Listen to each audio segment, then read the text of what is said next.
হরে রাম হরে রাম রাম রাম হরে হরে। তাতে আমি এসেছি এখানে খোকন দাস এখানে খুব সুন্দরভাবে রথ পূজাকে রথ উৎসবকে জয় বাবা জগন্নাথের পুজো করে থাকেন এবং মানুষ এখানে রথ এবং উল্টো রথে কি বিপুল পরিমাণে সমাবেত হয় দেখতেই পাচ্ছেন।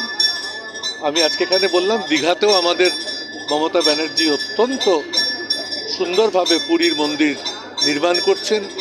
বাসভবনে ফিরছে, এটা আনন্দের দিন। আর সব থেকে তার থেকে আমরা রথ ঘুরিয়ে এসে আমরা সবাই মিলে আজকে পুরী যাব, পুরীর উদ্দেশ্যে রওনা দেবো। আর সকালে পৌঁছাবো। আমরা 3 দিন থেকে 4 দিনের মাথায় কলকাতায় ব্যাক করব।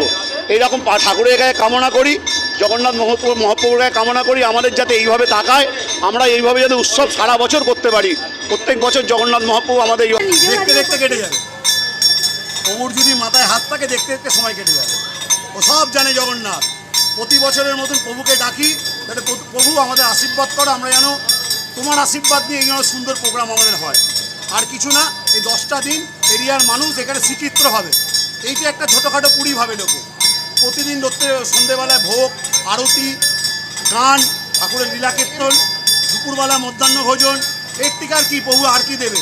জয় জগন্নাথ, জয় মহাপ্রভুর জয়। সুদীপদাও আজকে উপস্থিত ছিলেন। সুদীপদা তো প্রত্যেক বছর আসে, এসে জানে এখানে জগন্নাথ মহাপ্রভু বিরাজ করে, সেই জন্য এই ওয়ার্ডে সুদীপদা প্রত্যেক